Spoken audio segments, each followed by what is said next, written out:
ओम सनो बंधुर्जनिता सविधाता नामानि वेद भुवनानि विश्वा यत्र देवा अमृतमानसाना धामन्नथ्यैरयन्त।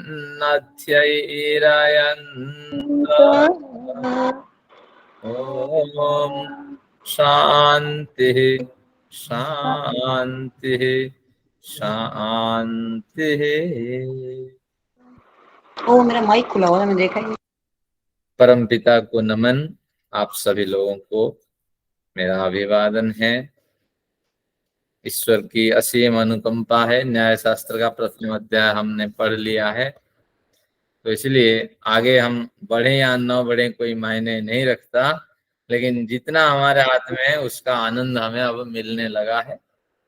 और इन्हीं जो सिद्धांतों का हमने अध्ययन किया है, इन्हीं पर कुछ वैचारिक व्यायाम जो है वो आपको अगले सत्रों में, अगले अध्यायों में मिलेंगे, और उसको हम अपने व्यवहारिक जीवन में घटा के देखेंगे कितना हम सफल होते हैं, कितने नहीं।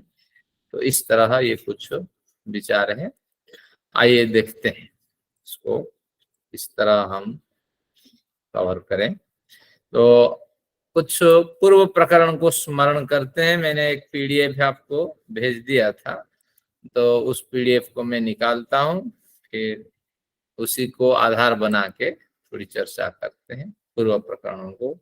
हमने इन दिनों बहुत कुछ अध्ययन किया, तो क्या क्या अध्ययन किया पता नहीं लगता है। थोड़ा देखेंगे कि हमने इतने दिन 30 घंटे आप लोगों ने दिए, तो क्या क्या हमने अध्ययन किया उसका स्वरूप अभी सामने आने वाला होगा।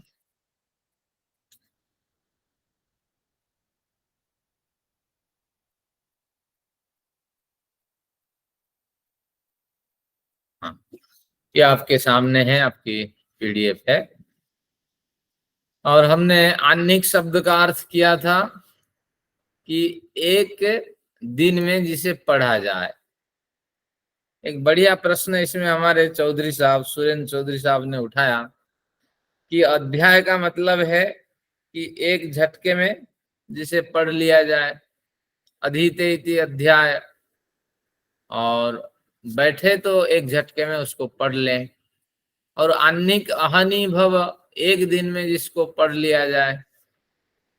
तो अब पता लगता है कि आन्निक जो है वो थोड़ा लंबा है, क्योंकि एक दिन में इसको हम पढ़ नहीं पाते हैं। तो इसलिए इसको आन्निक न दे करके और कुछ नामकरण इसका करना चाहिए था।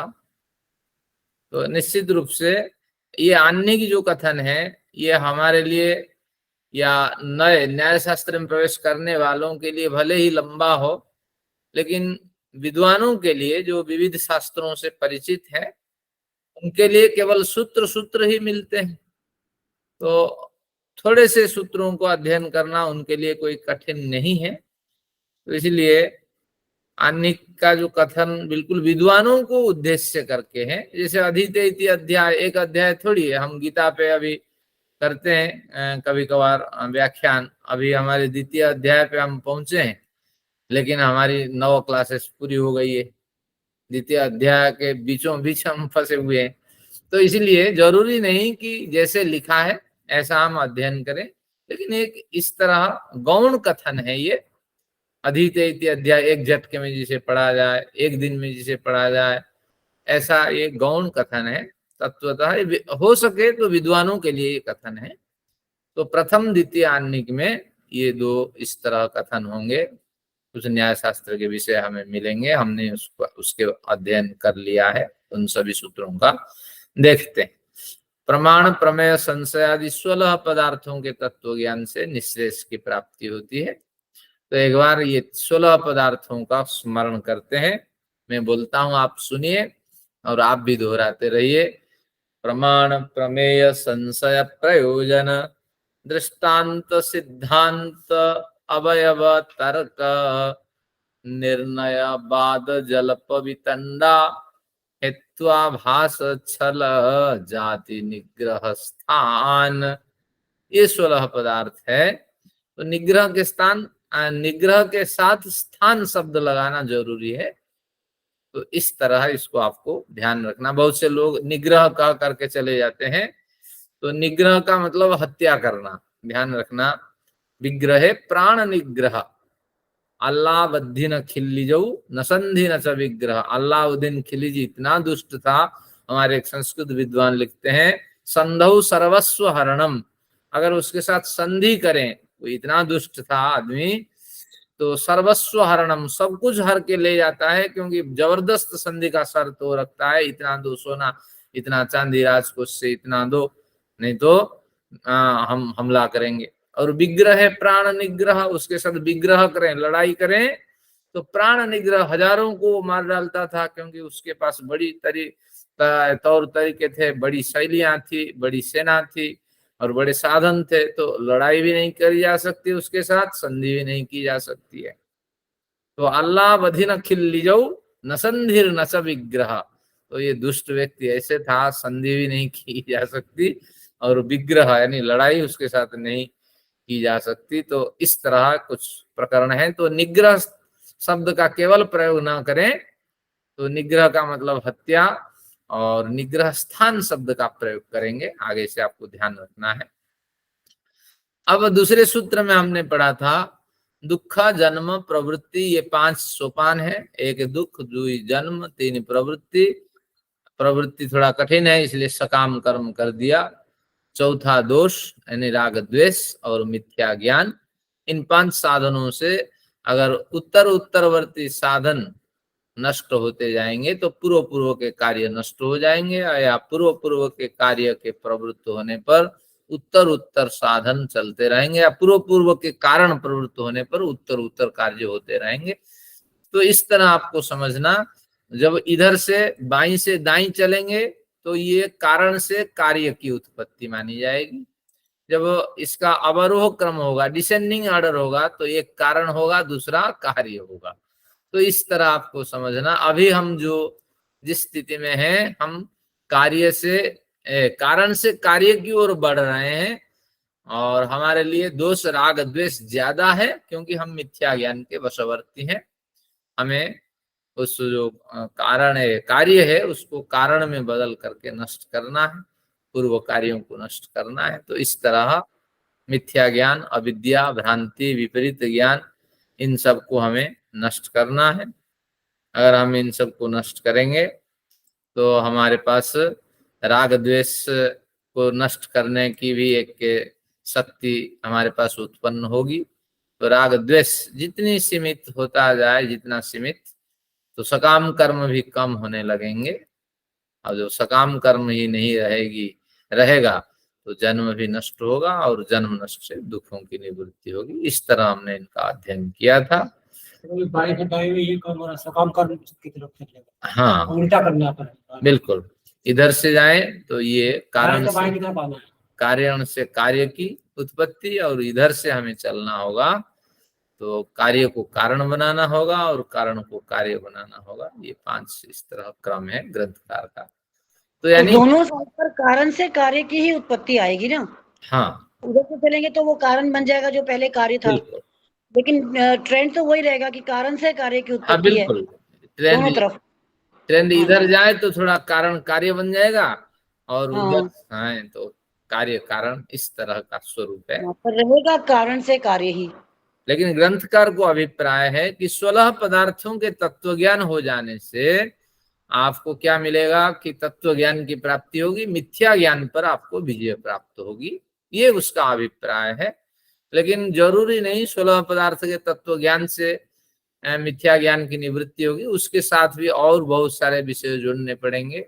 आर्ष साहित्य का स्वाध्याय, यम नियम का पालन और नियमितता, और फिर स्व अनुभव, इस तरह बहुत से सिद्धांत जोड़ने पर ही ये तत्व ज्ञान जो 16 पदार्थों का, ये मिथ्या ज्ञान को काट पाएगा। तो ज्यादा से ज्यादा हमें तत्व ज्ञान, ग्रंथकर्ता के हिसाब से 16 पदार्थों का तत्व ज्ञान पे हमें ज्यादा रुचि रखनी चाहिए। तो अगर इस तरह है तो 16 पदार्थ क्या क्या है, मन में प्रश्न उठे। जिन 16 पदार्थों के तत्व ज्ञान से हमें मुक्ति मिल जाएगी, दुखाभाव की प्राप्ति होगी, दुखाभाव मिल जाएगा। तो ये तीसरे सूत्र में हमने पढ़ा कि सबसे पहले क्या पढ़ेंगे, प्रमाण प्रमेय। तो 4 प्रमाण है सूत्र में बताया गया, तीसरे नंबर सूत्र में न्याय शास्त्र में 4 प्रमाणों को स्वीकार किया गया। तो उसमें प्रत्यक्ष प्रमाण का एक भेद है। तो ये प्रत्यक्ष प्रमाण भूल चुका होगा, सभी निकालिए सूत्र, संभवतः 4 सूत्र है, चौथा सूत्र ग्रंथ निकालिए। एक बार प्रत्यक्ष प्रमाण को आप देखिए, जहां जहां हमें स्मरणीय विषय है मैं सूचित करूंगा, क्योंकि ये विषय भूल जाएगा दोबारा कभी भविष्य में, इतना समय आप दे पाए न दे पाए, विस्मरण नहीं होना चाहिए। हाँ, मुझे मिल गए हैं, 26 नंबर पृष्ठ है बजाज साहब। तो ये प्रत्यक्ष प्रमाण देखिए, प्रत्यक्ष प्रमाण का सामान्य सा जो लक्षण है, इंद्रियार्थ सन्निकर्षोत्पन्नम ज्ञानम प्रत्यक्ष, इतना उसका सामान्य लक्षण। इंद्रिय और इंद्रिय के अर्थ यानी विषय, तो हर एक इंद्रिय और उसके जो विषय है, तो इनका जो सन्निकर्ष है, सन्निकर्ष यानी संबंध, निकट संबंध है, उस निकट संबंध से जो ज्ञान उत्पन्न होता है उसी को हम प्रत्यक्ष कहते हैं। इंद्रिय और अर्थों के संयोग से, निकट संयोग से जो ज्ञान उत्पन्न होता है वह प्रत्यक्ष होता है, ऐसा सामान्य लक्षण किया गया है। लेकिन ग्रंथकार 4 कंडीशन, 3 कंडीशन इसमें और लगा देते हैं। इन कंडीशंस का भी, इन शर्तों की भी पूर्ति होनी चाहिए, तब प्रत्यक्ष होगा। इंद्रिय और अर्थों के सन्निकर्ष तो बार बार होता है, लेकिन उसमें बड़ी भ्रांतियां होती है, उसको हटाते हैं। जैसे देखिए, कहते हैं अव्यपदेश उत्पन्नम ज्ञानम अव्यपदेश, ये ज्ञानम जो है इधर चला जाएगा तो यहाँ अव्यपदेश आएगा। अव्यपदेश का मतलब केवल शाब्दिक कथन न हो, इसी के बारे में शाब्दिक कथन अगर कर दिया गया, शब्द से अच्छा बुरा किसी के बारे में कह दिया गया, तो जब तक आपका कान उसको प्रत्यक्ष रूप से नहीं सुना, ये व्यक्ति ऐसे गाली देता है, या आपकी आंखों से आपने उसको नहीं देखा कि इतने गलत काम ये करता है, और आपकी जो इंद्रियां हैं जब इससे पूरी तरह हावी न हो जाए इस सिद्धांत पर और पुष्टि न कर दें, तब इसको ग्रहण नहीं करना है। एक विचार आया है, इसको पटक करके रख देना है, कभी इस पे हम विचार करेंगे। तो लेकिन हम सामान्य व्यक्ति के विचार, या जो कानाफूसी, या उसको क्या कहते हैं वजह साहब शिकायत, इसको सुन करके प्रत्यक्ष मान लेते हैं और उसी पे हम प्रत्यक्ष जैसे व्यवहार करते हैं और उसको सजा देते हैं, उसको गाली देते हैं, उससे बहस करते हैं।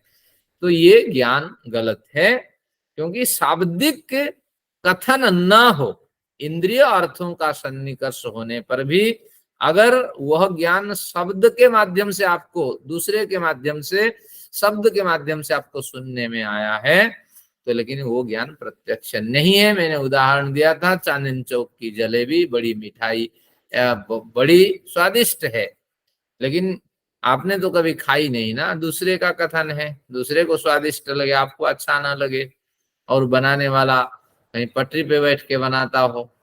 तो इसलिए जब तक आप न देख लें, जब तक आपका कान उससे भली भांति परिचित न हो जाए, और जितनी इंद्रियां उस जलेबी खाने के लिए सक्रिय होनी चाहिए, उतनी इंद्रियां सक्रिय न हो जाए, वो प्रत्यक्ष नहीं मानी जाएगी, वो समझ प्रत्यक्ष नहीं मानी जाएगी, वो ज्ञान प्रत्यक्ष नहीं होगा। तो ये बढ़िया कंडीशन आपको ध्यान रखना है, शाब्दिक ज्ञान पे तत्काल एक्शन नहीं लेना। दूसरा क्या है, अव्यभिचारी, अभी व्यभिचार पढ़ा, सब व्यभिचार, अनेकांतिक अभी हेत्वाभास में पढ़ा। व्यभिचार यानी भिन्न भिन्न मार्ग में जब विचार चला जाता है, विचार एक निर्दिष्ट मार्ग में नहीं रहता, उसको सभ्य विचार कहते हैं। लेकिन यहाँ परिभाषा में क्या लिखेंगे कि भ्रांति और अविद्या रहित जो ज्ञान है, इंद्रिय और सन्निकर्ष तो हो गया, लेकिन भ्रांति अभी गई नहीं, हम कुछ भी एक्सेप्ट कर लेंगे। और अविद्या, क्योंकि हमारी समझ है नहीं, अविद्या हमारे ऊपर हावी है। तो इसलिए भ्रांति और अविद्या रहित, अभी आखिर वक्त है, इसमें लिख दीजिए, अव्यभिचारी का मतलब भ्रांति और अविद्या रहित जो ज्ञान है, तो उसी का नाम प्रत्यक्ष है, इंद्रिय और अर्थों के सन्निकर्ष होने पर। उदाहरण दिया था, दूर से आप देख रहे हैं छत पर एक कबूतर दिखाई पड़ रहा है, और 10 दिन से आप देख रहे हैं कबूतर वहीं दिखाई पड़ रहा है। अब पता नहीं कबूतर वहां बैठा हुआ है, कोई बिल्ली नहीं खा रही है, कुछ समझ में नहीं आ रहा है, और आप प्रयत्न ही नहीं करते, पुरुषार्थ ही नहीं करते हैं कि उस भ्रांति को दूर करें। कबूतर वहां हमेशा बैठा रहता है, आपने ये सोच लिया। भ्रांति में क्या होता है? भ्रांति भ्रांति और अविद्या, इन दोनों से अगर रहित होगा तब जाके प्रत्यक्ष। तो जब आपने पुरुषार्थ करके देखा तो आप भ्रांति में ही थे, और इस तरह बहुत से विचारों को आप सत्य मान के उसको अपनाते रहते हैं जीवन में, जैसे मूर्ति पूजन है, और जैसे भगवान का शयन है, श्रृंगार है, रामकृष्ण को भगवान मानना है, साधु संतों की सेवा में बिल्कुल ईश्वर ही समझ लेना है, तो इस तरह लगे रहते हैं। तो बहुत से लोग आपसे उपकृत होते हैं, आपका फायदा उठाते हैं, तो ये अविद्या है, और गौर से आपको समझना पड़ेगा, इस पर्दा को हटाना पड़ेगा, क्योंकि जब तक आपका विचार सक्रिय नहीं होता है तो आपका ज्ञान इंद्रिय और अर्थों का सन्निकर्ष होता है, और ये प्रत्यक्ष नहीं होता। आज प्रवचन में एक बढ़िया बात कही है, बहुत साधु संत बड़े होते हैं, और वो साधु संत क्या करते हैं, आप डेली क्लीन शेविंग करते हैं अपनी दाढ़ी को और अपने खोपड़ी को अपनी, क्यों? इसलिए करते हैं क्योंकि बुढ़ापा में बाल जो है वो सफेद हो गया है। मेरा सफेद बाल दिखाई पड़े, टीवी में आए या रिकॉर्डिंग में आए या वीडियो में आए, तो अच्छा थोड़ी लगेगा। अब भगवान का पूजन छोड़ करके उसी में वो लगे रहते हैं। सुबह ब्रश किया, तो मैं तो साधुओं के साथ पला बड़ा, मैं जानता हूँ, तो सुबह ब्रश किया वहीं तुरंत शेविंग, अब किसी को बुलाने क्या है, फिर थोड़ा थोड़ा मैं शीशा पकड़ो, मैं इधर थोड़ा चला देता हूँ रेजर, तो बस उसी में वो लगे रहते हैं, और वो समय पूजन का जो समय है वो निकल ही जाता है। तो इस तरह उनकी जिंदगी होती है, ध्यान रखना। तो इन व्यसनों से जो हटा हुआ होता है, निश्चित रूप से वो विद्या प्रेरित संत होते हैं, तो गौर से उनको परखना होगा। तो चलिए, जो भी हो आपको ध्यान रखना कि अव्यभिचारी में अविद्या के संदर्भ में इसका उदाहरण दिया, संत टारगेट नहीं है, क्योंकि संत भी अपना व्यवसाय चलाते हैं। तो इसलिए हमने क्या पढ़ा कि अव्यपदेश होना चाहिए और अव्यभिचारी होनी चाहिए, भ्रांति और अविद्या से रहित होना चाहिए आपका इंद्रिय और अर्थों के सन्निकर्ष जन्य ज्ञान। और तीसरा है व्यवसायत्मक, व्यवसायत्मक यानी निश्चय रूपी ज्ञान, जो ज्ञान में 100% निश्चयता, 100% तो किसी में नहीं होता है, तो मान के चलिए 80-90%, क्योंकि 100% तो ईश्वर के पास ही है, तो इसलिए 80-90% जिसमें सफलता दिखाई पड़ती है जिस समझ में, तो उसी को व्यवसायत्मक हम कहेंगे।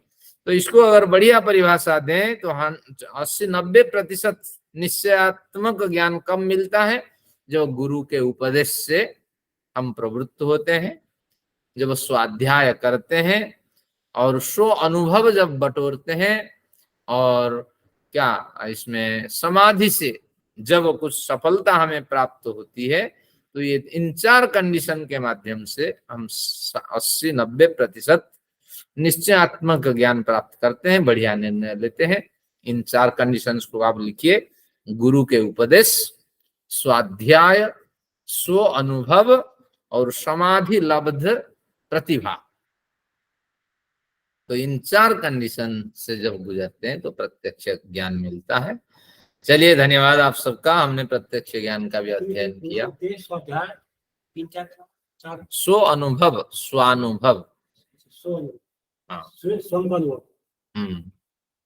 मेरे पास कुछ लोग बैठे हैं ना, तो प्रश्न पूछते हैं। स्व अनुभव के बाद समाधि से प्राप्त प्रतिभा, जैसे जैसे आप समाधि से जुड़ेंगे तो कुछ ना कुछ प्रतिभा आपको अवश्य मिलती रहेगी, तो वह भी आपको प्रत्यक्ष निर्णय करने में मदद करती है। चलिए, इस तरह हमने प्रत्यक्ष प्रमाण का एक भेद का अध्ययन कर लिया। अब अनुमान प्रमाण के 3 भेदों का हमने अध्ययन किया। एक बार उदाहरण देख लेते हैं। अनुमान तो प्रत्यक्ष तत्पूर्वकम अनुमान, जहाँ प्रत्यक्ष पहले हुआ है उसी पे हम अनुमान करते हैं। और केवल उदाहरण आप सुनते रहिए, आज तो आपको आनंद लेना है और पूर्व पाठों में आपने कितना श्रम किया है उसको देखना है। अनुमान 3 प्रकार के हैं, पूर्ववत, शेषवत, सामान्यतो दृष्टम। पूर्ववत का मतलब है कारण से कार्य का अनुमान करना, जैसे उन्नत मेघ को देखकर वृष्टि का अनुमान होना है, वृष्टि रूपी कार्य है, और कारण को देख के कार्य का अनुमान करना है, तो ये आपका पूर्ववत अनुमान है। और फिर दूसरा क्या है, शेषवत, बिल्कुल उसका विपरीत है, कार्य से कारण का अनुमान करना है, जैसे नद्याः पूर्णत्वम शीघ्रत्वम च, जैसे नदी में उफान आया हुआ है, उदाहरण है उफनती हुई नदी। तो ये उफान के पीछे नदी उफान से युक्त है, तो हमने कार्य को देखा और कारण का अनुमान किया कि ऊपर सिरे में वृष्टि जबरदस्त हुई है, तो इसलिए उफान है। तो इसलिए बहुत से कार्य हमारे जीवन में होते हैं, कार्य को देख करके कारण का हम अनुमान लगा लेते हैं। तो बस इस तरह, जैसे आपके भोजन में नमक की कमी है, बस आपको अनुमान लगा लेना है, भोजन रूपी कार्य में आप बैठे हैं, पत्नी ने मुझे तो कहा था नमक लाने के लिए और मैं समय पे नहीं ला पाया, तो ये समस्या हमारे सामने है। आपके घर में आज रोटी नहीं है, दूसरे कुछ खाना बनाए, खिचड़ी, तो इसके पीछे कारण यही है कि देखिए मैंने समय पर सामग्री उपलब्ध नहीं करवाई। तो ये कुछ इस तरह आपको कार्य को देख करके कारण का अनुमान करना। अब तीसरा है पूर्ववत, शेषवत, सामान्य तो दुष्ट। सामान्य जन सामान्य के पास में जो ज्ञान प्राप्त होता है, जो अनुमान रूपी ज्ञान प्राप्त होता है, जैसे पूर्व दृष्टस्य आदित्यस्य ब्रज्या इति, परदृष्टम दृष्टस्य ब्रज्या इति। पूर्व में हमने आदित्य को देखा था, पूर्व दिशा में दिखाई पड़ता था सूर्य, और मेरठ पहुंचने के बाद वो पश्चिम दिशा में दिखाई पड़ता है। तो गति तो है, मुझ में तो गति है, मैं मानता हूं, क्योंकि दिल्ली से मैं मेरठ पहुंच चुका हूं, लेकिन सूर्य में भी गति होना संभव है, तो आप अनुमान से लगा लेते हैं। तो अनुमान यहाँ पुष्ट हो जाता है और विज्ञान की ओर चलते हैं। सूर्य, आपने तो केवल दिल्ली से मेरठ पहुंचा, सूर्य कितने हजारों लाखों अरबों किलोमीटर चला कौन जाने, तो उस समय आपको अनुमान होता है। तो इस तरह इन 3 कैटेगरी से हम अनुमान को टटोलते हैं, और अनुमान में त्रुटि नहीं होती है। त्रुटि अगर होती है तो निश्चित रूप से हमारी कैलकुलेशन में त्रुटि होती है। और अभी अनुमान केवल पे चल रहा है, अभी चंद्रयान जाना है, मैं देख रहा था 15-16 तक कह रहा है, 10-12 तक, हाँ ये 12 से 15-16 तक चंद्रयान यान जो है इसरो भेजेगा। तो बस ये सब अनुमानिक तौर पे गति है, और अगर कहीं कैलकुलेशन है अनुमान में तो निश्चित रूप से हमारी ओर से सही अनुमान नहीं लगाया गया है, और अनुमान प्रत्यक्ष के आधार पे है। तो बस थोड़ा बहुत प्रत्यक्ष जिन लोगों ने भेजा है वहां से ज्ञान मिला, जो जो कमियां हुई उससे भी ज्ञान की प्राप्ति हुई। तो अब दूसरा अनुमान एक प्रवृत्त हुआ है, अगर सक्सेस हो जाता है तो बढ़िया, नहीं होता है तो फिर अगली गतिविधि चलेगी। तो बहुत से कार्य अनुमान के बल पे हम लोग साधित करते हैं, ये आपको ध्यान रखना है। और कोई आपको पूछे कि आप किसके बेटे हैं, अनुमान के आधार पे आप कहेंगे ना माता जी के कथन पर, मेरे हितैषी के कथन पर फलाने का बेटा हूं, ये सब अनुमान पे है। आपकी 50वीं पीढ़ी है या नहीं, बस होगी, क्योंकि 50वीं पीढ़ी अवश्य रही होगी, तभी तो मेरा अस्तित्व है, मेरा वजूद है। तो ये सब अनुमान पे ही टिका हुआ होता है, और प्रत्यक्ष ज्ञान हमें बहुत कुछ कम हो पाता है। तो ये 4 प्रमाणों में से अनुमान प्रमाण सक्रिय प्रमाण है, लेकिन सही ढंग से हमें अनुमान प्रमाण को लगाने की आवश्यकता है। तो प्रत्यक्ष, अनुमान, उपमान को हमने पढ़ा। एक बार लक्षण देख लेते हैं। प्रसिद्ध साधर्म्यात् साध्य साधनम उपमानम। हमें किसी वस्तु को साध्य करना है, यानी स्पष्ट करना है, तो इसलिए हमें क्या करना, एक प्रसिद्ध साधर्म्यात्, किसी प्रसिद्ध समान धर्म वाली वस्तु का कथन करना है। आगरा कैसा है? आगरा कैसा है? बस लाल किला जैसा। प्रसिद्ध साधर्म्यात्, समान धर्म है, जरूर नहीं 100% धर्म एक जैसा हो। आगरा का किला कैसा है? न बस लाल किला जैसा। तो रामू कैसा है? श्यामू जैसा। तो इसी तरह ये नील गाय क्या है? जब बेटा पूछता है बाप से, तो बाप एक प्रसिद्ध वस्तु को दिखा देता है। देखो गाय देखिए ना, हाँ गाय देखिए। अगर गाय देखिए तो गौरेव गवयः, गाय जैसी नील गाय है। तो इसी के आधार पे ईश्वर कैसा है, ये हमें तो ईश्वर की जानकारी लेनी है। ईश्वर कैसा है? खम ब्रह्मा, आकाश जैसा है। यहाँ हीनोपम अलंकार है। आकाश जैसा थोड़ी ईश्वर है।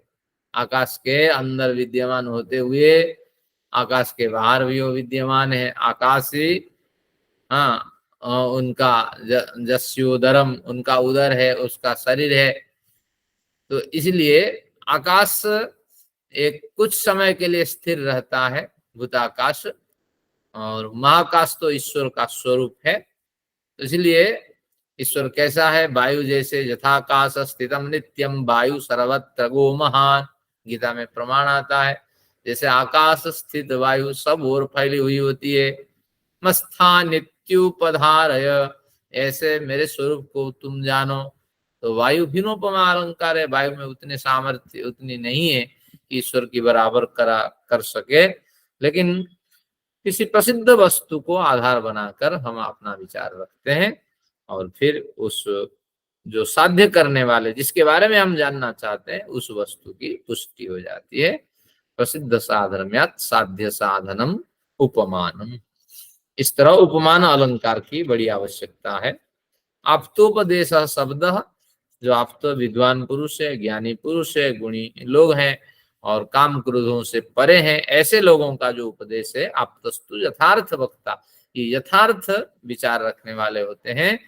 तो ऐसे पुरुषों के द्वारा दिया गया उपदेश आप्तोपदेश है।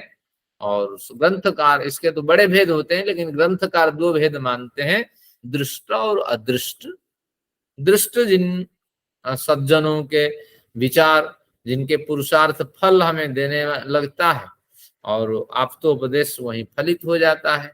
जैसे एक दवाई हमने खाई और डॉक्टर ने कहा इस पैथी के साथ, क्या कहेंगे कि इस पाथे के साथ, पाथे यानी इस नियम की श्रृंखला में रह करके इस दवाई को खाना है, तब जल्दी ठीक हो जाओगे, और हम ठीक हो जाते हैं।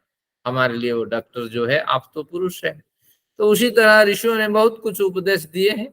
तो उसके माध्यम से अगर हम चलते हैं, जीवन जीते हैं, तो निश्चित रूप से हमें सफलता मिलती है।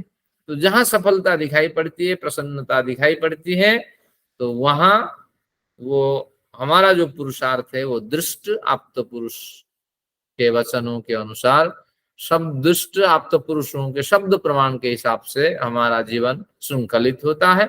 और जहां नहीं मिलता है वहां अदृष्ट फल की आपको कल्पना करनी पड़ेगी। आपने पुरुषार्थ किया आर्ष वचन के हिसाब से, आर्ष उपदेश के हिसाब से, यथार्थ वक्ता ऋषि एवं के उपदेश के हिसाब से, अगर फल नहीं मिला, निष्फल नहीं होना है, फल तो अवश्य आगे मिलने वाला है।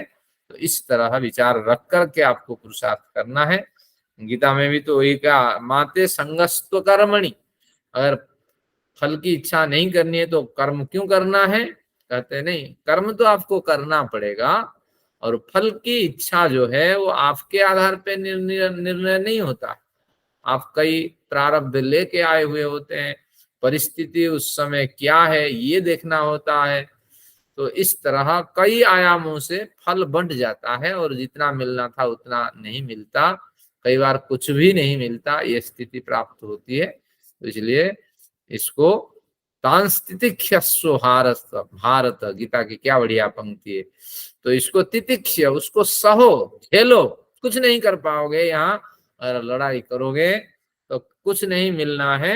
और कर्म तो आपको सही दिशा से करते रहना है, फल मिले या न मिले, मिल जाए तो बढ़िया, न मिले तो अवश्य मिलेगा, इस भावना से आप कर्म करें। तो ये इस तरह हमने पढ़ा। अब प्रमेय पदार्थ इस ग्रंथ का प्रमुख विषय है। तो हमें प्रमेय यानी प्रमात्म योग्यम प्रमेयम, जिन्हें जानना चाहिए, जिसके बारे में पर्याप्त ज्ञान होना चाहिए, वो 12 है। एक बार उसको पढ़ते हैं। सूत्र 9 नंबर सूत्र, आत्मा एक, शरीर 2, इंद्रिय 3, अर्थ यानी इंद्रियों के विषय जो शब्द स्पर्श रूप रस गंध, और बुद्धि मन, प्रवृत्ति, प्रवृत्ति अभी पढ़ा हमने सकाम कर्म, दोष अभी पढ़ा राग द्वेष, प्रत्यय भाव, प्रत्यय भाव मर करके फिर जन्म लेना, और फल हर कर्म का फल है, दुख और अपवर्ग, दुख हमारा साथ नहीं छोड़ता, कई तरह के दुख हैं, और अपवर्ग जब दुखों से रहित हो जाते हैं तब। तो इस तरह इन 12 प्रमेयों के बारे में हमें बार बार मनन चिंतन करना चाहिए, और बढ़िया जीवन शैली अगर हमारी बन जाती है तो ये 12 प्रमेय तक हम पहुंच जाते हैं। बहुत सी सफलताएं हैं वो हमें मिल जाती है। तो इस तरह इनकी चर्चा हमारी चली। तो अब हमने कहाँ तक आचार्य जी, प्रवृत्ति का क्या अर्थ बताया आपने? सकाम कर्म, सकाम कर्म, ठीक, निवृत्ति, हाँ, निष्काम कर्म से निवृत्ति और सकाम कर्म से प्रवृत्ति है। सकाम कर्म का मतलब है कोई भी कार्य करते हैं एक फल की इच्छा आप रखते हैं, आप प्रधाना है, आप मंत्री है, फलाना है, लेकिन एक इच्छा तो रखते हैं, मुझे अग्रिम पंक्ति में बैठाएं, मुझे कुछ कार्य दें, हाँ मैं कुछ कार्य करूं। और अगर वो पात्रता न मिली तो फिर कभी नाराजगी भी हो जाती है। तो इस तरह की स्थिति प्राप्त होती है। लेकिन गीता में भी एक पंक्ति आती है, क्या आती है? अथ चित्तम समाधातुम न शक्नोषि मयि स्थिरम अभ्यास योगिन ततो मामि छाप्तुम धनंजय। कहते हैं कि अभ्यास योग का के व्रत लो, मयि एव मन आधत्स्व मयि बुद्धि निवेश। तो क्या अभ्यास योग है कि इस तरह प्रधान भी बनो, मंत्री बनो, और संगठन के लिए आगे बढ़ करके आओ। तो इस तरह करने से आप ईश्वर से ज्यादा जुड़े रहोगे, गीता ये बात कहती है। लेकिन वहां शास्त्र क्या कहता है कि सकाम कर्म से इस कार्य को नहीं करना। दोनों में थोड़ी सी भिन्नता आपको रखनी पड़ेगी। यानी मुझे सम्मान मिला तो बढ़िया, न भी मिला तो भी बढ़िया, इस भावना से अगर आप कार्य करने तो निश्चित रूप से आपका कार्य सकाम कार्य नहीं होगा। इस भावना से सम्मान की इच्छा नहीं रखनी, और मिल जाए तो भी कोई बात नहीं, क्योंकि दूसरों को भी प्रोत्साहन मिलेगा, ऐसी कोई बात नहीं है। अगर नोबेल पुरस्कार मिल जाए तो कोई बड़ी बात नहीं है, उसको भी ग्रहण कर लिया जाए, रामदेव ने मना किया। लेकिन ऐसा कुछ नहीं है, आप ग्रहण भी करेंगे लेकिन अनिच्छा निरपेक्ष भाव से सभी के साथ मिलना और समस्त कार्यों को करना। असम्मान में मिला तो भी उसको आपको झेलना है। आचार्य जी, ये प्रवृत्ति का ही हम ये ले सकते हैं, जैसे काम में प्रवृत्त होना, तो इसी के 2 भेद हो गए, वो सकाम तरीके से प्रवृत्त होना और निष्काम तरीके से। तो बजाय निवृत्ति को लगाने के प्रवृत्ति के ही हम 2 भाग कर सकते हैं, सकाम और निष्काम। हाँ, ग्रंथकार ये ले लें कि काम में निवृत्ति की बात ग्रंथकार नहीं करते हैं, ग्रंथकार प्रवृत्ति की बात करते हैं, क्योंकि हटाना है प्रवृत्ति को। ये अभी प्रवृत्ति को दोनों नहीं, इसके 2 भेद नहीं ले सकते हैं, सकाम निष्काम। हाँ, ले तो सकते हैं, प्रवृत्त होना और एक सकाम तरीके से प्रवृत्त होना, एक निष्काम तरीके से प्रवृत्त होना। लेकिन तो इसमें 2 भेद हो जाएंगे, निवृत्ति कहने की जरूरत ही नहीं पड़ेगी। हाँ, इस तरह। लेकिन ग्रंथकार को ये अभिप्राय नहीं है, क्योंकि दुखों के बारे में ज्यादा चर्चा होती है, सुखों के बारे में चर्चा होती नहीं है। सुख भी तो है संसार में। तो तात्पर्य ये है, नेगेटिविटी पे वो ज्यादा प्रहार करते हैं, तो इसलिए प्रवृत्ति, सकाम प्रवृत्ति हट जाए, और निष्काम तो अपने आप प्राप्त हो जाएगी, निष्काम ठीक है, तो। ये अभिप्राय उनका है। ठीक। चलिए, बढ़िया विचार रहा। तो अब हमने क्या अध्ययन किया? उपमान प्रमाण 12 प्रमेयों को हमने देख लिया। अब आते हैं संशय पर। इसी से संशय पर हमें दूसरे अध्याय में संशय पे चर्चा करेंगे। संशय के 5 आयाम होते हैं, इसको एक बार देखते हैं। इन आयामों से होके, इन 5 में से किसी एक आयाम होके संशय निकलता है, और संशय का कोई भेद नहीं है, वो एक भेद वाला संशय होता है। तो एक बार देखते हैं संशय को। ये सूत्र संख्या 23, क्योंकि 12 प्रमेयों में बड़े सूत्र आए, इसलिए 23 नंबर सूत्र तक हमें छलांग मारनी है अभी। आचार्य जी, हाँ जी। प्रत्यय भाव क्या होगा? हाँ, प्रत्यय यानी मरकर, भाव यानी फिर अस्तित्व में आना, यानी मरकर फिर अस्तित्व में आना। हमें मरकर अस्तित्व में नहीं आना चाहिए था, लेकिन मरकर के क्यों अस्तित्व में आना है? क्योंकि सभी के ऋणी होके जा रहे हैं ना। किससे ऋण नहीं लिए बताइए? इन्हीं के ऋण चुका नहीं पाए। तो अगर हम आज से कोशिश करें, काफी ऋण हम चुका सकते हैं। अगले 1-2 जन्म में बहुत से जो ऋण है वो हमसे चुक जाएंगे। जब माँ बाप ही नहीं मिलेंगे तो ऋण किसके लिए हमें प्राप्त होगा? तो बस कुछ समाज को सुधारने के लिए कि ऐसे जीवन जियो कि अगले जन्म आपका न हो, ये है। मर करके फिर आप जन्म को प्राप्त न करें, ये अभिप्राय है। अब करें तो उत्कृष्ट जन्म को प्राप्त करें, निकृष्ट जन्म में न जाएं। और हमें तो दिखाई पड़ रहा है अगला जन्म निकृष्ट है ही हमारे सामने। तो इस तरह, चलिए, कुछ आपने बढ़िया विचार रखा। बड़ा दुख हुआ, ग्लानि हुई कि निकृष्ट जन्म की ओर हम चल रहे हैं। आगे अब संशय को देखते हैं। 5 इसके आयाम क्या क्या है? समानानेक धर्मोपपत्ति, समान धर्म की उपपत्ति ज्ञान हमें होना चाहिए। और अगर समान धर्म, दोनों पदार्थों के समान धर्म, स्थाणु और पुरुष के ज्ञान हो तो संशय हो जाता है, भैया ये कौन है? ठूंठ का वृक्ष है या ये पुरुष है? और विशेष धर्मोपपत्ति, विशेष धर्म में क्या कहा था? विशेष धर्म में कहा था ये पृथ्वी जो है ये द्रव्य है या गुण है या कर्म है। क्योंकि द्रव्य की कुछ वैशेषिक दर्शन की परिभाषा उन्होंने दी थी कि वैशेषिक दर्शन के हिसाब से पृथ्वी द्रव्य में गिनी गई पृथ्वी को, लेकिन पृथ्वी में गंध नामक गुण है। जब गंध नामक गुण पृथ्वी में पाया जाता है तो गुण के कैटेगरी में पृथ्वी को आ जाना चाहिए। पृथ्वी को क्यों द्रव्य में गिन लिया? तो अब गुण में पृथ्वी में भी बड़े कर्म होते हैं, पृथ्वी भी घूम रही होती है, तो पृथ्वी को कर्म में क्यों नहीं गिनेंगे? तो इस तरह कहीं कहीं एक व्यक्ति के अनेक सामर्थ्य होने से और अनेक क्षेत्रों में उसका अधिकार होने से कई बार भ्रांति होती है कि ये व्यक्ति विद्वान है। जैसे उदाहरण दिया था कि अनुराधा मैडम अर्थशास्त्री हैं या संस्कृत की विदुषी है, ये संदेह हो जाता है कई बार। तो उसी तरह आप भी देखते हैं अपने क्षेत्र में कई लोग विविध क्षेत्रों में निष्णात होते हैं। हमारे चौधरी साहब तो कंप्यूटर भी बना लेते हैं, और चौधरी साहब क्या कर लेते हैं, विशेष सुरेंद्र चौधरी जी की बात कर रहा हूँ, सेवा भी बढ़िया ढंग से सेवा कार्य करते हैं और आगे विविध कार्यों में संलग्न रहते हैं। तो इसलिए एक व्यक्ति में अगर भिन्न भिन्न गुण दिखाई पड़े, विशेष गुण दिखाई पड़े, तो किस कैटेगरी में गिने, इस तरह संदेह होने लगता है। एक बढ़िया उदाहरण हमें मिलता है कालिदास के ग्रंथों से।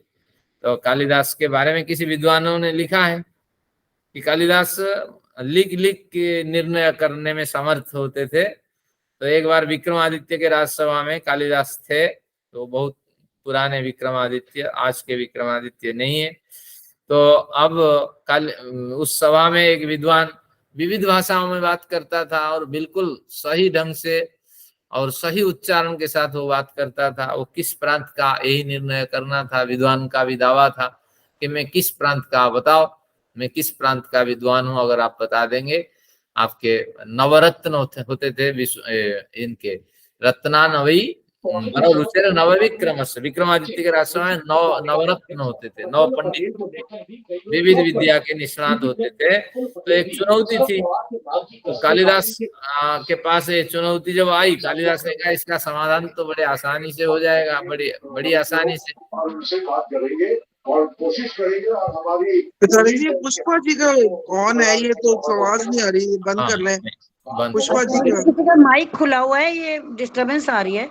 हाँ, होते हैं, सब हमारे मित्र होते हैं। हाँ, तो अब नवरत्न से जब प्रश्न पूछा गया, सबसे पहले कालिदास ने कहा इसका उत्तर, और भी विद्वान इसका समाधान दे सकते थे, लेकिन कालिदास ने कहा बड़ी आसानी से मैं इसका उत्तर देता हूँ, उस विद्वान को मेरे सामने प्रस्तुत किया जाए। जब विद्वान सामने आया तो उस विद्वान को 2 चांटा जबरदस्त लगा दिए, और 2 चांटे के बाद विद्वान सहमा गया, और जबरदस्त जब मार उसको पड़ने लगी तब सब हंसने लगे। तो विद्वान के मुंह से निकल गया अपनी भाषा, जो माँ बहन की भाषा जब निकल गई तो निश्चित रूप से पकड़ में आया कि ये इसी प्रांत का विद्वान है।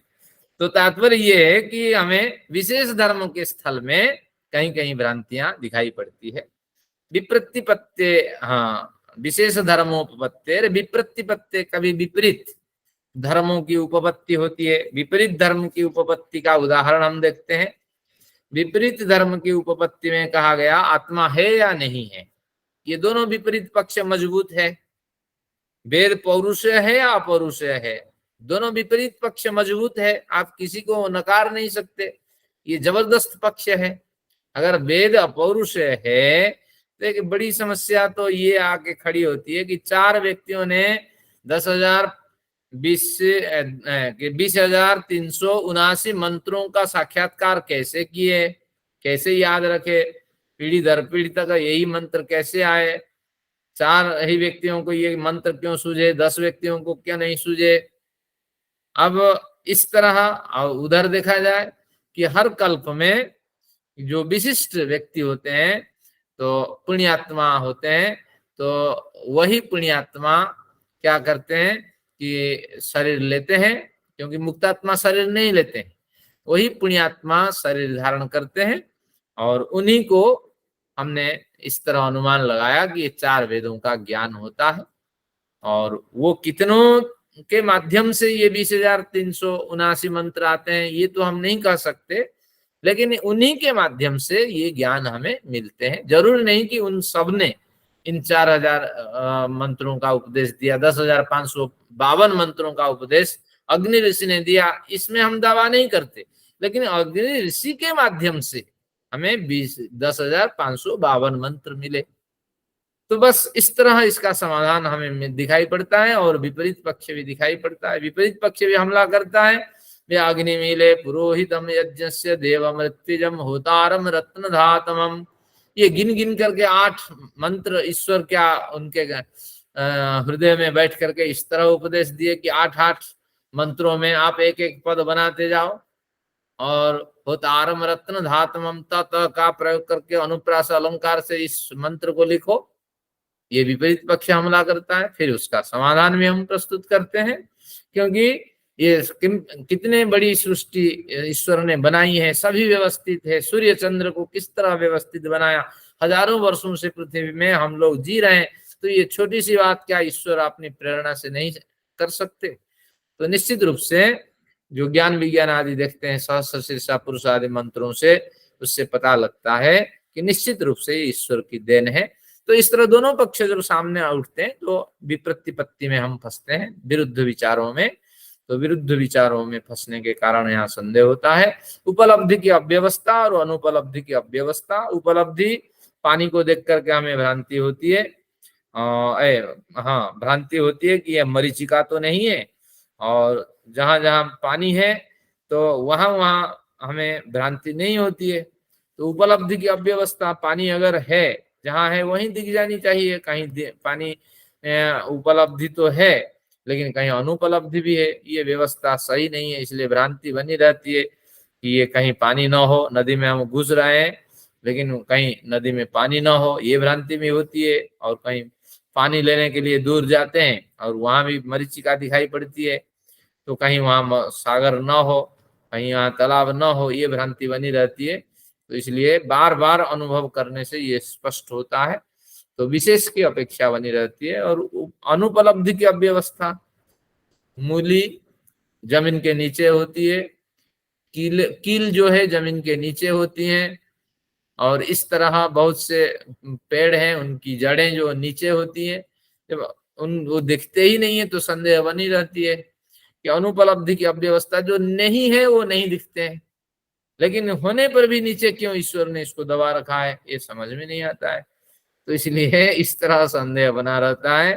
फिर जब इसका विशेष प्रयोजन हम ढूंढ लेते हैं, तो कई तरह के पेड़ होते हैं। देवदार पेड़, उसकी जड़ें ज्यादा नहीं फैलती है, ज्यादा नीचे की ओर चली जाती है, लेकिन बरगद उसकी जड़ें बहुत फैल जाती है।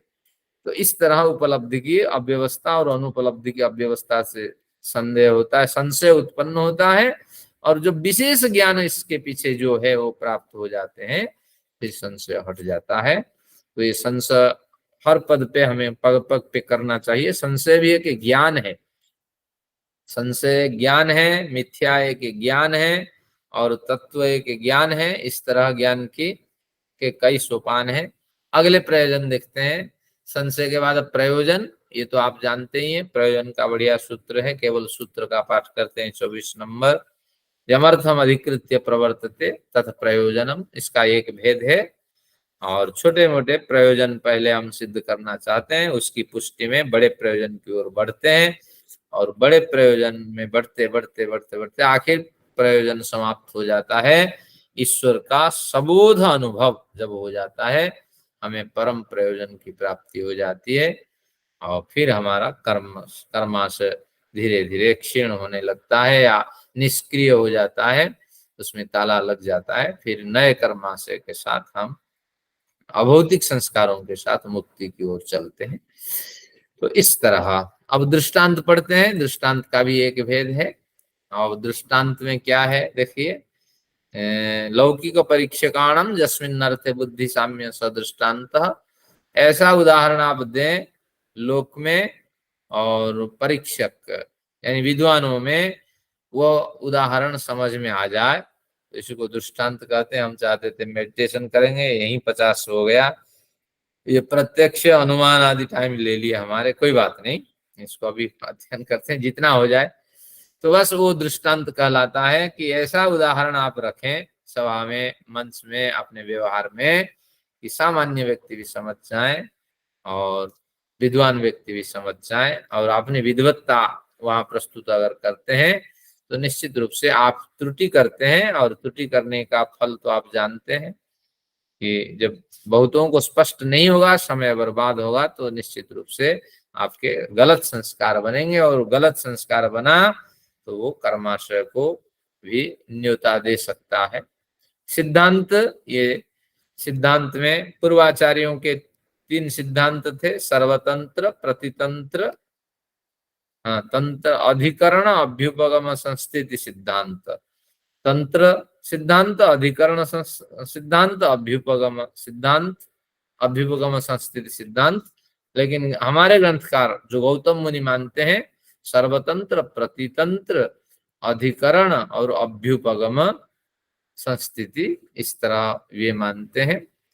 तो कुछ उदाहरण देख लेते हैं इसके। सर्वतंत्र में क्या है, सर्वतंत्र अविरुद्ध तंत्रे अधिकृत सर्वतंत्र सिद्धांत।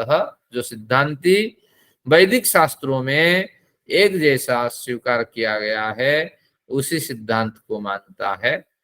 जैसे इंद्रियां हैं और इस उनके अर्थ हैं, पृथ्वी आदि भूत है, इसको मानना सर्वतंत्र सिद्धांत है।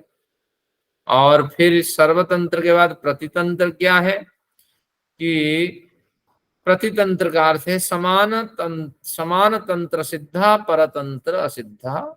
एक तंत्र में समान तंत्र यानी योग, सांख्य में एक विषय स्पष्ट है, तो न्याय वैशेषिक में अगर उसका भिन्न कथन कर दें तो ये प्रतितंत्र सिद्धांत है। लेकिन तत्वतः भिन्न कथन नहीं होता है, कहीं कहीं औपचारिक रूप से वो भिन्न दिखाई पड़ता है और सब में समता होती है। और मीमांसा, वेदांत, इनका भी एक तंत्र है। तो ये भले ही मीमांसा वेदांत आदि में चित्त को न माने, योग सांख्य में चित्त की चर्चा हो, लेकिन चित्त का भी एक अस्तित्व होता है, केवल बुद्धि से काम नहीं चलता। तो इसलिए ये चित्त के अंदर ही वो बुद्धि को समावेशित कर लेते हैं। 4 अंतःकरण हो, 3 अंतःकरण में उसको मान लेते हैं, लेकिन मना निषेध नहीं करते। और योग सांख्य में, न्याय वैशेषिक में क्या है, यहाँ जो है एक उनका उत्पत्तिवाद होता है। मैं देखता हूँ कौन सा सिद्धांत है। उत्पत्तिवाद एक होता है सृष्टि क्रम में, योग और सांख्य एक बढ़िया सिद्धांत। हाँ, असतः आत्मलाभ, सत्कारवाद है, सत्कारवाद, सत्कार्यवाद और असत्कार्यवाद। सांख्य योग सत्कार्यवाद मानते हैं, ये असत्कार्यवाद मानते हैं न्याय वैशेषिक। तो यानी कारण से कार्य की उत्पत्ति होती है। अगर ऐसा नहीं मानेंगे तो बालू से तेल आपको स्वीकार करना पड़ेगा, ये सांख्य योग का सिद्धांत है। और न्याय वैशेषिक असत्कार्यवाद मानते हैं, वो कहते हैं नहीं, कारण से कार्य की उत्पत्ति नहीं होती। और वो क्या कहते हैं, उनका क्या तर्क है कि देखिए आपने कहा बालू से तेल निकल आना चाहिए, लेकिन हम भी उसको मानते हैं, तेल जो है, जिन पदार्थों से तेल निकलता है वो प्रागभाव वहां था, पहले वो तेल था ही नहीं। तो फिर प्रागभाव से फिर तेल की उत्पत्ति हुई, तो सद्भाव को तेल प्राप्त हुआ। तो तेल का अभाव था या नहीं? जब पेड़ में आपके पौधे फल लगे हुए थे तो वहां तो तेल दिखाई नहीं पड़ रहा था। आपके सूरजमुखी फूल खिला हुआ था, वहां तो तेल था ही नहीं, तेल का अभाव था। अभाव से भाव की उत्पत्ति हुई है, यानी प्रागभाव जो था वो धीरे धीरे सद्भाव को प्राप्त किया। दोनों कथन में कोई भिन्नता नहीं है। वो कहते हैं अभाव से भाव की उत्पत्ति है, यानी वैशेषिक न्याय जो मानते हैं वो प्रागभाव मानते हैं, पहले अस्तित्व में नहीं होता है, बाद में धीरे धीरे वो पदार्थ अस्तित्व में आता है। और ये कहते हैं नहीं, सद्भाव विद्यमान होता है। वो सूरजमुखी फूल के अंदर तेल के कुछ पार्टिकल्स थे और वो फिर अस्तित्व को प्राप्त किए। और इनका कहना है पार्टिकल तो थे लेकिन वो दिखाई नहीं पड़ते थे, इसलिए प्रागभाव है। तो इस तरह दोनों कथनों में कोई भिन्नता नहीं है, केवल कथन की शैली है। तो इसी को हम कहते हैं, क्या कहते हैं कि प्रतितंत्र सिद्धांत है।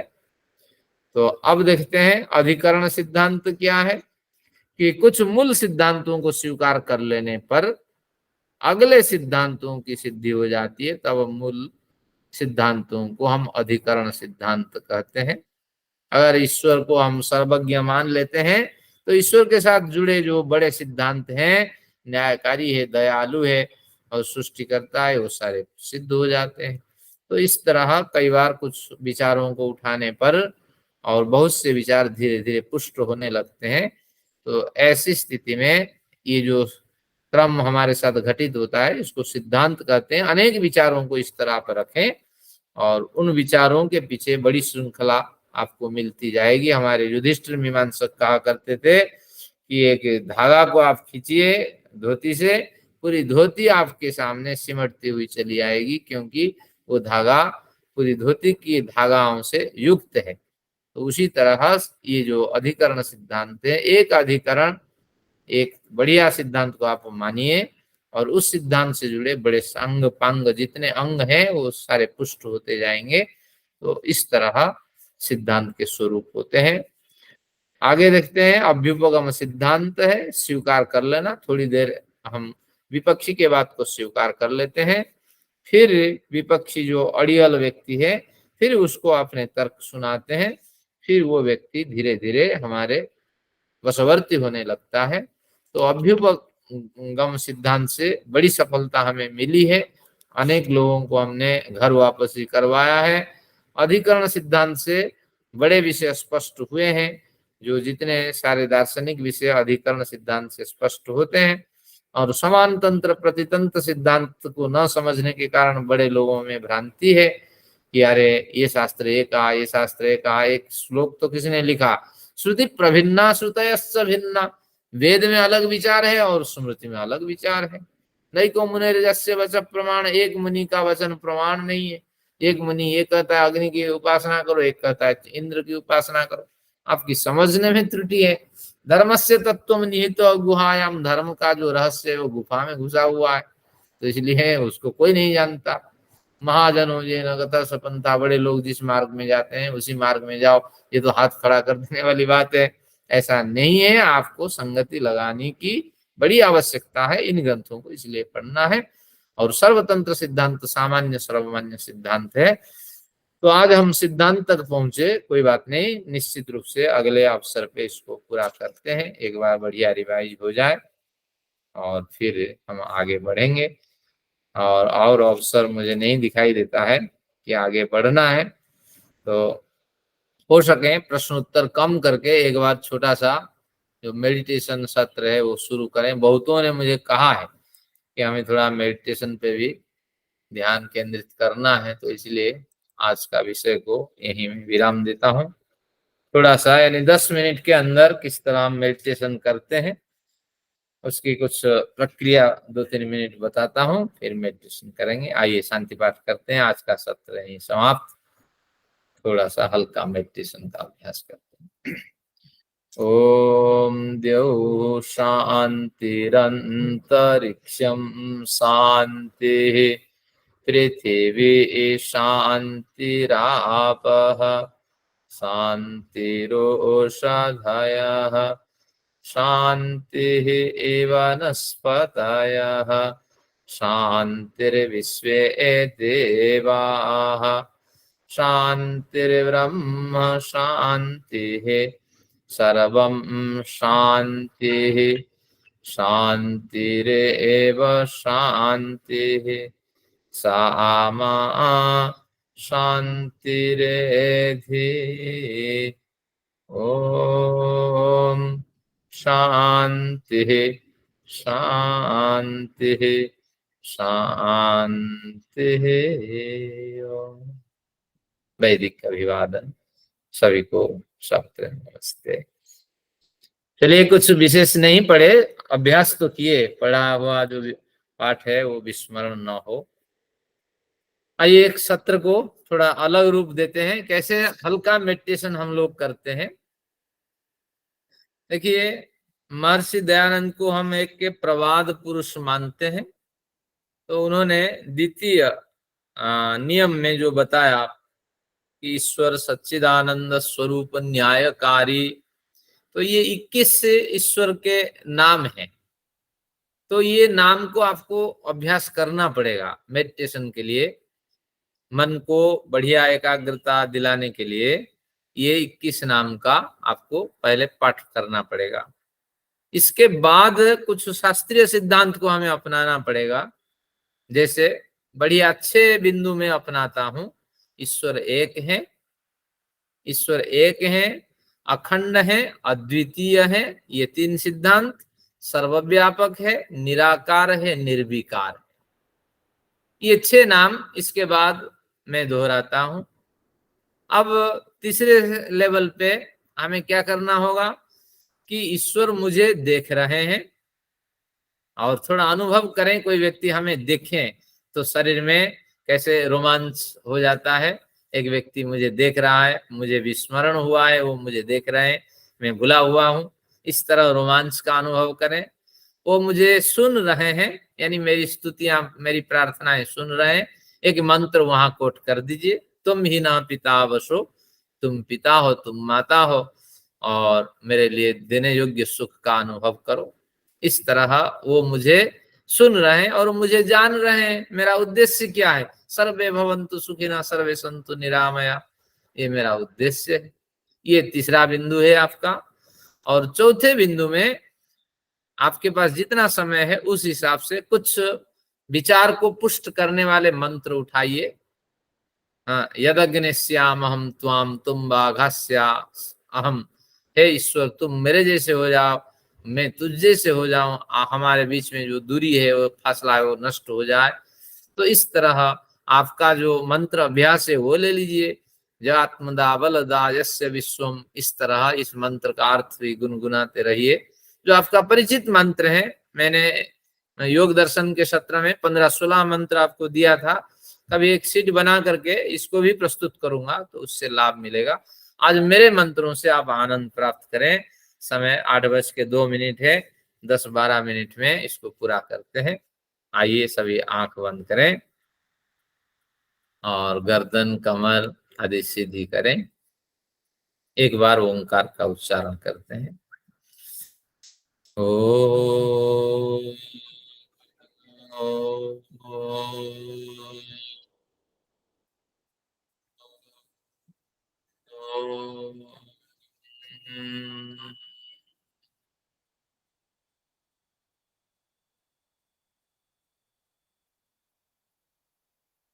लेकिन आपको मेडिटेशन करते वक्त मन ही मन इन बिंदुओं को पाठ करना है। आज सुनते रहिए।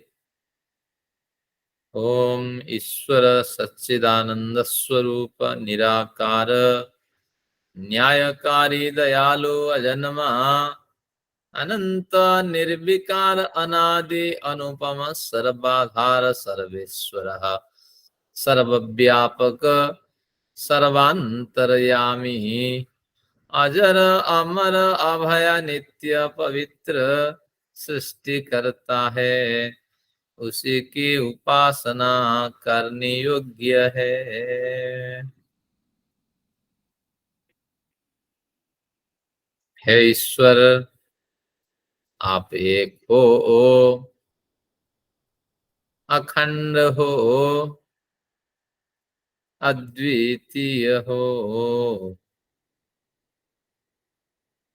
सर्वव्यापक हो, निराकार हो, निर्विकार हो। हर एक बिंदु का अगर स्मरण करें। आप सर्वव्यापक हो, एक नजर घुमाइए। निराकार हो, आकाश की भांति आकार रहित हो। निर्विकार हो,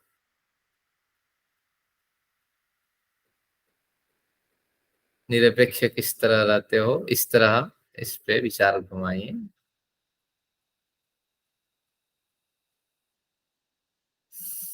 हे ईश्वर, आप मुझे देख रहे हैं, आप मुझे सुन रहे हैं। त्वं ही नः पिता वसो, त्वं माता सतक्रतो बभूविथ, अधाते सुमनमीमहे। तुम माता हो, तुम पिता हो, मैं आपकी संतान हूँ। मुझे देने योग्य सुख आप प्रदान करें। आप मुझे देख रहे हो, सुन रहे हो, जान भी रहे हो। मेरे हृदय में क्या भावना है? सर्वे भवन्तु सुखिनः, सर्वे सन्तु निरामयाः, सर्वे भद्राणि पश्यन्तु, मा कश्चित् दुःख भाग भवेत्। सभी खुशी और प्रसन्नता, रोग रहित की स्थिति में जीवन जिए। मेरा उद्देश्य यही है। इस भावना को भी आप जान रहे हो। इसके बाद 2-4 मंत्र जो आपको अभ्यास है उसका पाठ करें। 1-2 मेरा मंत्र ले लीजिए। जीवान्नो अभिधेतन आदित्यासः पुराहथात्, कद्धस्थ हवन श्रुत। मृत्यु से पूर्व एक बार हे ईश्वर, तुम्हारा वह दिव्य अनुभव मुझे हो जाए। कद्धस्थ हवन श्रुत, वेदादि शास्त्र कहता है पुकार को सुनने वाले हो। कद्धस्थ, आप कहाँ पर हो? सुनते या नहीं मेरी प्रार्थना को? तो इस तरह ये मेरा विचार था। और एक लीजिए मेरा मंत्र। अत्वारंभमन जिब्रयोरारंभ सवसस्पते उस्मसि त्वा सदस्था। बूढ़े के समान जिस तरह एक वृद्ध पुरुष के लिए डंडा जिस तरह सहारा होता है, उसी तरह मेरे जीवन के सहारे के रूप में मैंने आपको पकड़ लिया है। उस्मसि त्वा सदस्था, तुम मेरे आसपास रहो, क्योंकि वृद्ध पुरुष के डंडा आसपास रहने से वो कार्य क्षमता से युक्त होता है। मेरे से तुझसे अलग होना मेरे लिए कठिन हो जाता है। आपका एक परिचित मंत्र लेते हैं। सनो बंधुर्जनिता सविधाता धामानि वेद भुवनानि विश्वा। आप बंधु हो, जनक हो, समस्त रहस्यों को जानते हो। यत्र देवामृतम मानसाना, तृतीय धामन, तुम्हारे तृतीय धाम में मुक्ति सुख को प्राप्त कर विद्वान लोग विचरते हैं। मुझे भी उस स्थान की कामना है। तो इस तरह कुछ मंत्रों का पाठ करें, थोड़ी एकांत में समय बिताएं, थोड़ा सा ईश्वर की व्याप्ति, व्यापकता और आनंद, बादल के समान आनंद घन स्वरूप का थोड़ा स्मरण करें और अंत में प्रार्थना के साथ मेडिटेशन समाप्त करें। नमः संभवाय च मयो भवाय च नमः, शंकराय च मयस्कराय च नमः, शिवाय च शिवतराय च। आज की एकाग्रता प्रदान करने के लिए हे परम पिता आपका बहुत बहुत धन्यवाद। और एक परिपाटी है हमारी परंपरा में, दोनों हाथ मसल करके आंखों में और विविध अवयव में लगाइए। और ये आपका हल्का छोटा सा मेडिटेशन समय पे मैंने समाप्त करा दिया। तो इसको एक विधिवत रूप से एक शीट के माध्यम से लिख करके मैं प्रस्तुत करूंगा। तो ये बहुत कम समय में आप इसका लाभ ले सकते हैं। जिस समय जैसा समय आपके पास है इसका लाभ लें। 3-4 चरण होते हैं। चलिए, धन्यवाद सबका। अगर वो मौन होके करेंगे इसमें आनंद आएगा। बातचीत हो गया आज। सत्र को समाप्त करें या कुछ प्रश्न है? आचार्य जी, हाँ, जैसे हम आपने ये मंत्र बताया तो हमें जैसे सिर्फ ईश्वर स्तुति या स्वस्ति वाचन की जैसे हम लोगों को भी नहीं आते, कोई भी जैसे हम 4-5 मंत्र अपनी रुचि से जो हमें आते हैं वही हम लेके रिपीट करके, लेकिन जिन मंत्रों में आपकी भावना में गहराई आ जाए, अच्छा, ऐसी मंत्र 3-4 मंत्र चुनाव करें। ठीक है। और आपको जो बढ़िया लगे, कोई भी, मतलब हमें हम लोग जो हमारी बुक्स में जैसे हम लोग पढ़ते हैं। हाँ बिल्कुल। आचार्य जी, जैसे ना अभी बार बार एग्जाम्पल आता है, मतलब हम लोग अभी बहुत अनाड़ी है ना इस मतलब फील्ड में। जैसे बार बार आता है ना कि जो चीज बनती है वो टूट जाती है, या जो नित्य है अनित्य के बारे में काफी कुछ तो समझ आ गया। थोड़ा ना कभी शब्द के बारे में बताना कि ये डाउट हमेशा रहता है कि शब्द नित्य है या नित्य है। थोड़ा सा इसकी क्लैरिटी जब हाँ, आपके पास बढ़िया टाइम हो बढ़िया तो थोड़ी प्रश्न सी। है। समय 5 मिनट। शब्द अच्छा, 2 प्रकार के हैं। एक ध्वनि शब्द है जो ध्वनि से उत्पन्न ध्वनि होता से। है, और एक मंत्र शब्द है, मंत्रात्मक शब्द है।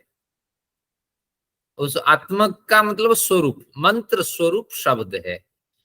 तो जो मंत्र स्वरूप शब्द है उसको वर्ण स्वरूप शब्द भी हम बोल देते हैं। तो मंत्र वर्ण ये समान वाची शब्द है। तो वेद आदि शास्त्र को हम ज्ञान का परम स्रोत मानते हैं। ईश्वर से जो शास्त्र आया हुआ है वो कैसे नष्ट हो जाए, इसमें हमारा तर्क होता है। ईश्वर नित्य है, सारे ज्ञान विज्ञान भी नित्य है। भले ही आज ज्ञान विज्ञान चारों ओर फैला हुआ है और ये सारा ज्ञान विज्ञान जो है मूल स्रोत ईश्वर से आया हुआ होता है, और जब समाप्त हो जाएगी सृष्टि तो उस ईश्वर में विलीन हो जाना है। तो वेद आदि जो मंत्रात्मक शास्त्र है वो उसी ईश्वर में फिर विलीन हो जाने वाला है। तो अब इसलिए वो नित्य है, क्योंकि ज्ञान विज्ञान नष्ट नहीं होते हैं। तो वेद का मतलब ही ज्ञान है, विज्ञान है। तो इसलिए जो ज्ञान विज्ञान परक वेद है यानी शब्द है वो नष्ट नहीं होते हैं, यानी वेदादि शास्त्र नष्ट नहीं होते हैं। अब आया ध्वन्यात्मक शब्द, मैं कुछ बोला आपने कुछ सुना, और इसी को हम अनित्य शब्द बोलते हैं, ये अनित्य है। और केवल वेद परक जो शब्द है वर्णात्मक या मंत्रात्मक शब्द वो नित्य है, बाकी सारे शब्द अनित्य होते हैं। कुछ दिन के लिए हम उसको बाइंडिंग करके रख लेते हैं, अगर इलेक्ट्रोमैग्नेटिक वेव में उसको कन्वर्ट कर देते हैं तो दूर दूर तक सुनाई पड़ता है, रिकॉर्डिंग करके भी बंद कर लेते हैं, कुछ कर लेते हैं, लेकिन है वो अनित्य है, कभी ना कभी नष्ट हो जाने वाला है। तो मंत्रात्मक शब्द नित्य है, वर्णात्मक या ध्वन्यात्मक शब्द जो है अनित्य है। इस तरह। जी धन्यवाद जी। हाँ, नमस्ते। अनुमान में जो सामान्य दृष्ट है उसके बारे में पढ़ा कभी था मैंने कि एक व्यक्ति यदि मेरे सामने आज यहाँ बैठा है और कुछ काल के बाद मैंने उसे कहीं और देखा, लेकिन उनकी समानता के कारण ही मैंने उसको, वो व्यक्ति को जाना कि ये वही व्यक्ति है। तो क्या उतना ही अर्थ काफी है क्या इसके लिए? हाँ, कई अर्थ इसके काफी हैं। यानी जो आम समाज में सामान्य व्यक्ति के पास जो अनुमान लगाने का स्वरूप दिखाई पड़ता है, क्योंकि वही व्यक्ति जो पहले देखा था अभी वही दिखाई पड़ रहा है, सामान्य व्यक्ति अनुमान लगा लेता है। या इसको यूं कहिए कि वो श्याम था, मैं जब विदेश गया था और 4 माह के बाद विदेश से लौटा, 6 माह के बाद अब ये गंजा हुआ है शाम, अब बाल कटवा लिया है, लेकिन कटवाने पर भी वही दिखाई पड़ता है। तो इस तरह का जो अनुमान है, शकल बदलने पर भी उसकी आवाज से, उसकी चाल से, उसके व्यवहार से अगर अनुमान लग जाता है तो सामान्य तो दृष्ट अनुमान है। ये इस तरह हमारे गुरुजी अभयदेव जी कहा करते थे कि जो पुस्तक है वो मेरा बेटा है, बेटी है पुस्तक। तो इसलिए पुस्तक के शकल देख करके मैं पहचान लेता हूँ ये मेरी बेटी है, तो ये कौन सी पुस्तक होगी। तो ये एक बढ़िया बात मुझे याद आई कि ये मेरी बेटी है, ये फलानी किताब है। तो ये अनुमान है, सामान्य तो दुष्ट अनुमान है। हम भी अनुमान लगाते हैं, चाबी कहाँ है, अंधेरे में भी हम टटोल लेते हैं, गाड़ी की चाबी कहाँ है, कहाँ माचिस है, वो व्यवहार में नहीं आते हैं। ये सामान्य तो दुष्ट अनुमान है। लोक सामान्य में जिस अनुमान का प्रयोग किया जाता है उसका व्यापकता आप उसकी जितनी आप देंगे उतने आपके ज्ञान बढ़ेंगे। चलिए बढ़िया। और आप रोजाना खाना बनाती हैं हमारी माताएं, ये सामान्य तो दृष्ट अनुमान से कितना नमक डालना है, सामान्य तो दृष्ट अनुमान है। पिछली बार इतना डाला था तो बढ़िया स्वादिष्ट बना, हाँ, तो इसलिए वो अनुमान लगा लेते हैं इस बार भी इतना डालना है। तो सारा कुछ सामान्य तो दृष्ट अनुमान से लोक में सिद्ध होता है। चलिए बहुत धन्यवाद। बजाज साहब भी सामान्य तो दृष्ट अनुमान से आ जाते हैं कि आधे घंटे पहले पहुंच जाए तो समस्या नहीं होगी, ये सामान्य तो दृष्ट अनुमान है। और आप सब पेंशन भी आ गया हो, आ गई होगी, ये भी अनुमान लगा लेते हैं सामान्य तो दृष्ट अनुमान से। पहली को आती है, नहीं आती है तो फिर केजरीवाल, मोदी और जो मिनिस्ट्री, इस पे हमला कर देते हैं। चलिए बहुत बढ़िया। तो आज का सत्र ही समाप्त करते हैं और अगले सत्र में लिखित रूप से इस मेडिटेशन को आपको उपलब्ध कराऊंगा। आप सभी का कल्याण हो। धन्यवाद।